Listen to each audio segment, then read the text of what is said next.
के अवसर पर घोषणाएं की गई हैं, तो उन घोषणाओं को कांग्रेस से किस तरह देखती है?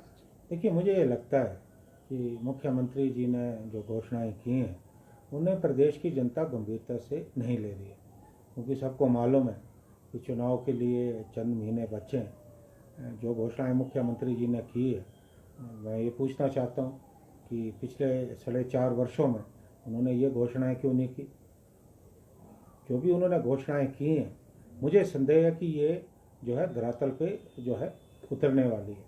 अच्छा होता मुख्यमंत्री जी महंगाई पे लगाम लगाने के लिए कोई कदम उठाते, रसोई गैस पे सब्सिडी देते ताकि रसोई गैस के सिलेंडर के दाम कम होते, या डीजल और पेट्रोल पे वैट ज़्यादा कम करते।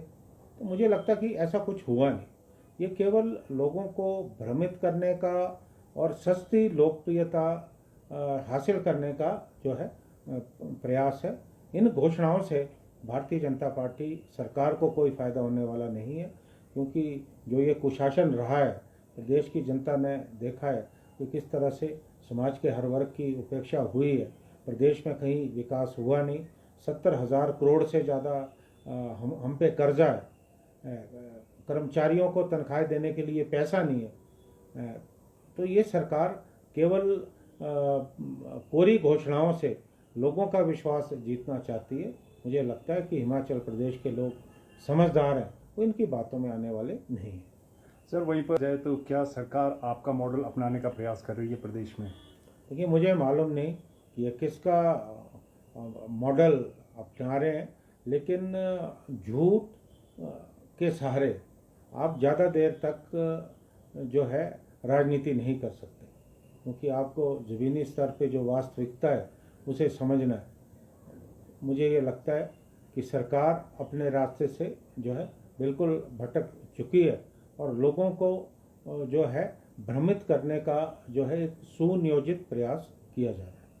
सर, जिस तरीके से अगर बात करें तो 70,000 करोड़ के कर्ज में पहले ही हिमाचल जो है डूबा हुआ है, तो ऐसे में ये और घोषणाएं जो चुनावी वर्ष में की गई है किस तरीके कि अब भी बात की जाए तो एचआरटीसी कर्मियों के वेतन की बात की जाए तो वेतन भी समय पर नहीं मिल रहा है, और वहीं पर जो उनके रात्रि भत्ते हैं वो भी अभी देने को, और 250 करोड़ की अभी देनदारी कर्मचारियों की है, तो उसके बावजूद 50% किराए में कटौती करना महिलाओं के लिए किस तरह दी?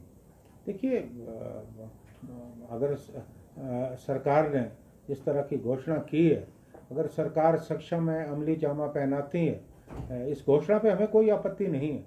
लेकिन मैं ये कहना चाहता हूँ कि आपने स्वयं मेरे प्रश्न में ही उत्तर दे दिया है कि किस तरह से जो पथ परिवहन निगम है वो घाटे में चल रहा है और कर्मचारियों को देने के लिए इनके पास पैसा नहीं है, तो किस तरह से ये अपनी घोषणा को अमली जामा पहनाएंगे, इस पे जो है संदेह है। वहीं पे बात की जाए सर, हेली टैक्सी का क्या? जो सस्ती है, आप बताइए, मुश्किल हो गया, जीना दूभर हो गया इनके शासन, लोग परेशान हैं।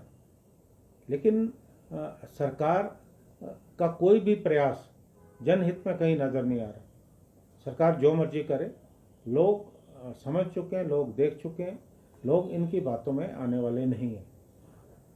जिस तरह से बात की हमें ताज्जुब है, जैसा मैंने पहले कहा कि आप तुरंत प्रभाव से डीजल और पेट्रोल पे आपको वैट कम करना चाहिए था। निश्चित तौर पे अगर डीजल सस्ता होगा तो दाम घटेंगे, लेकिन ऐसा कुछ हो नहीं रहा। लोग सरकार बड़ी चालाकी से 100 रुपये का नोट पकड़ा रही है और चुपचाप जेब से 1000 रुपये निकाल रही है, लेकिन लोग इस स्थिति को बहुत अच्छी तरह समझते हैं। सर, कर्मचारी भी क्या स्टैंड है कांग्रेस? ये सरकार जो है हर वर्ग की विरोधी रही है। कर्मचारियों को प्रताड़ित किया गया है। कर्मचारियों की जो जायज़ मांगे हैं, हमने तो कहा है कि वो मानी जानी चाहिए, लेकिन कर्मचारियों को भी कुछ जो है मिला नहीं है। उसी तरह अगर आप देखें, समाज का हर वर्ग, जो युवा हैं, बेरोज़गार है, उनके लिए नौकरी नहीं है। अभी पुलिस की जो भर्ती हुई उसमें भी घोटाला जो है सामने आ रहा है।